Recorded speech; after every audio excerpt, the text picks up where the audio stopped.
সম্মানিত দর্শকবৃন্দ, আসসালামু আলাইকুম রহমতুল্লাহ। আপনারা যারা বিভিন্ন ধরনের সবজি চাষ করে থাকেন তাদের জন্য আজকের ভিডিওটা অনেক অনেক গুরুত্বপূর্ণ, তাই ভিডিওটা সম্পূর্ণ দেখবেন।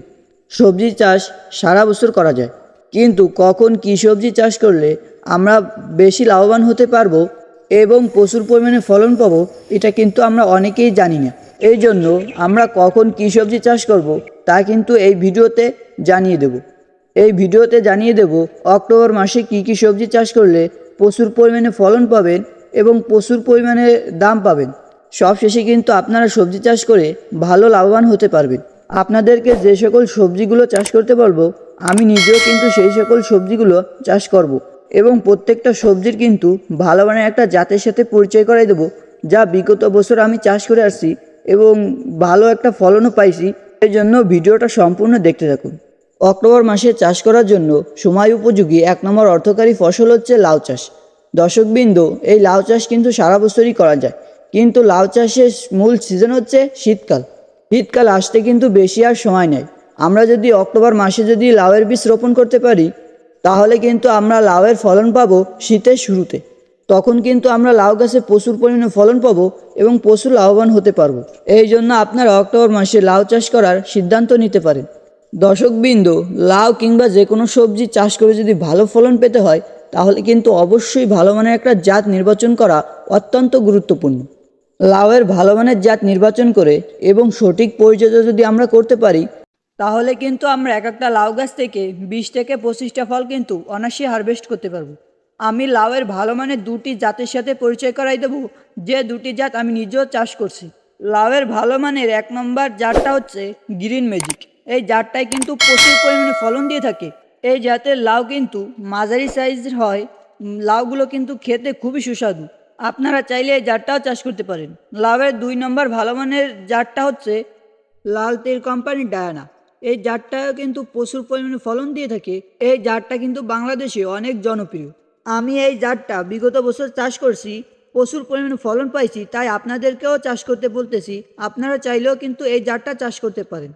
আমরা লাউ চাষ করতে গিয়ে একটা সমস্যার সম্মুখীন হই, সেটা হচ্ছে লাউয়ের জালি শুকিয়ে যায় অথবা পচে যায়। এই সমস্যার জন্য আপনারা হাত পরাগন করে লাউয়ের জালি এভাবে পলিথিনের ভিতর ঢুকিয়ে মুড়িয়ে রাখবেন। অবশ্যই কিন্তু পলিথিনের নিচে 2 থেকে 3টা ছিদ্র করে নেবেন, যাতে অক্সিজেন চলাচল করতে পারে। অক্টোবর মাসে চাষ করার জন্য সময় উপযোগী 2 নম্বর অর্থকারী ফসল হচ্ছে টমেটো চাষ। দর্শকবৃন্দ, টমেটো চাষ করার উপযুক্ত সময় হচ্ছে শীতকাল। আমরা যদি শীতকালে টমেটোর বীজ রোপণ করি, তাহলে কিন্তু আমরা ভালো একটা দাম পাবো না টমেটোর। আমরা যদি অক্টোবর মাসের ভিতরে চারা কিনে যদি মূল জমিতে আমরা রোপণ করে দিতে পারি, তাহলে কিন্তু আমাদের টমেটোগুলো বাজারে আগাম টমেটো হিসাবে উঠবে। তখন কিন্তু বাজারে সেরকম টমেটো উঠবে না। এক্ষেত্রে কিন্তু আমরা প্রচুর পরিমাণে দাম পাবো টমেটো। এই জন্য আপনারা টমেটোটা চাষ করতে পারেন। দর্শকবৃন্দ, আমি কিন্তু আর 10 দিন পরেই কিন্তু আমি টমেটোর চারা আমার মূল জমিতে রোপণ করে দেব। আমার টমেটো গাছের বয়স কিন্তু অলরেডি 20 দিন হয়ে গেছে। আমি কিন্তু এই চ্যানেলে টমেটো চাষের A to Z ভিডিও দেব, পার্ট টু পার্ট। ভিডিওগুলো পাওয়ার জন্য চ্যানেলটি কিন্তু অবশ্যই সাবস্ক্রাইব করে রাখবেন। টমেটোর ভালো মানের একটি জাতের সাথে পরিচয় করাই দিই, যে জাতটা আমি নিজে চাষ করছি। জাতটার নাম হচ্ছে সিনজান্টার কোম্পানির বিপুল প্লাস। এই জাতটাই কিন্তু প্রচুর পরিমাণে ফলন দিয়ে থাকে। একটা গাছ থেকে কিন্তু 10 থেকে 15 কেজি ফল অনায়াসেই হারভেস্ট করা যায়। আপনারা চাইলে কিন্তু এই জাতটা চাষ করতে পারেন। অক্টোবর মাসে সময় উপযোগী 3 নম্বর অর্থকারী ফসল হচ্ছে মিষ্টি কুমড়া চাষ। এখন যদি মিষ্টি কুমড়া চাষ করেন, তাহলেও কিন্তু খুব ভালো ফলন পাবেন এবং গাছগুলো কিন্তু অনেক সুন্দর এবং সতেজ হবে।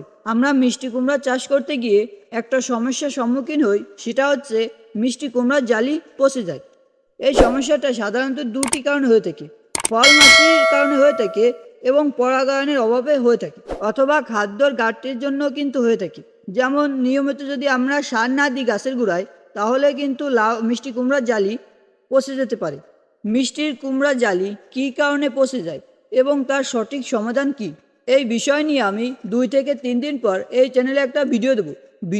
ভিডিওটা পাওয়ার জন্য চ্যানেলটি সাবস্ক্রাইব করে রাখবেন। এছাড়াও কিন্তু আমি এই চ্যানেলে প্রত্যেক দিন একটা কৃষি বিষয়ক ভিডিও আপলোড করে থাকি। ভিডিওগুলি পাওয়ার জন্য চ্যানেলটি সাবস্ক্রাইব করে রাখবেন। আপনারা যারা এই চ্যানেলটি সাবস্ক্রাইব করে রাখছেন তাদেরকে অসংখ্য ধন্যবাদ।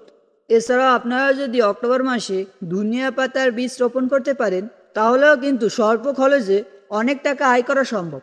যদি অক্টোবর মাসে ধনিয়া পাতার বীজ রোপণ করা হয় তাহলে কিন্তু বাজারে আগাম ধনিয়া হিসাবে বাজারে বিক্রি করা যায়, তখন কিন্তু বাজারে ভালো একটা দাম পাওয়া যায় এই ধনিয়া পাতার। আপনারা চাইলে এই সময় ধনেপাতা চাষ করতে পারেন, কিন্তু একটা বিষয় হচ্ছে এখন যদি ধনেপাতা চাষ করেন তাহলে কিন্তু একটা রিস্ক আছে। রিস্কটা হচ্ছে এই অক্টোবর মাসে কিন্তু প্রচুর পরিমাণে বৃষ্টি হয়। বৃষ্টি হলে কিন্তু ধনিয়া পাতাগুলো শুয়ে যাবে। এর করণীয় হচ্ছে ধনেপাতার বীজ রোপণ করে জমির উপরে পলিথিন দিয়ে ঢেকে দিতে হবে। এবং শীতকালে যে সবজিগুলো আছে যেমন ধরেন ফুলকপি, এই ফুলকপিও কিন্তু আপনারা চাষ করতে পারেন শীতকালে। দর্শকবৃন্দ, এখন যদি আপনারা ফুলকপির বীজ রোপণ করে তার থেকে চারা হওয়ার পর যদি আপনারা জমিতে রোপণ করে দেন তাহলে কিন্তু আপনারা ভালো একটা লাভবান হতে পারবেন না। আপনারা চাইলে ফুলকপির ভালো মানের চারা সংগ্রহ করে তারপর যদি আপনার জমিতে আপনি ফুলকপির চারা রোপণ করেন তাহলে কিন্তু আপনি লাভবান হতে পারবেন। আপনারা চাইলে কিন্তু এই সময় বিট কপিও চাষ করতে পারেন। আপনারা চাইলে এই সময় মরিচটাও চাষ করতে পারেন। এখন যদি মরিচ চাষ করতে হয় তাহলে কিন্তু ভালো একটা জমি নির্বাচন করে নিতে হবে, অর্থাৎ উঁচু জমি নির্বাচন করতে হবে যেখানে পানি জমে না থাকে। এক্ষেত্রে আপনারাও মরিচ চাষ করতে পারেন। আপনারা যদি এখন বেগুন চাষ করতে চান তাহলেও কিন্তু একটা ভালো একটা অর্থ উপার্জন করতে পারবেন। কারণ হচ্ছে শীতকালে কিন্তু বেগুনের প্রচুর পরিমাণে চাহিদা থাকে এবং প্রচুর পরিমাণে কিন্তু দাম থাকে। বেগুন চাষ করতে হলেও কিন্তু উঁচু জমি নির্বাচন করতে হবে। দর্শক বন্ধু, এছাড়াও যদি আপনাদের কিছু জানার থাকে তাহলে অবশ্যই কমেন্ট করবেন। আপনার কমেন্টে অবশ্যই রিপ্লাই দেবো। আজকের ভিডিও এই পর্যন্ত। ভিডিওটা যদি ভালো লাগে তাহলে অবশ্যই চ্যানেলটি সাবস্ক্রাইব করে রাখবেন। তাহলে সবাই সুস্থ থাকেন, ভালো থাকেন। আসসালামু আলাইকুম রহমতুল্লাহ।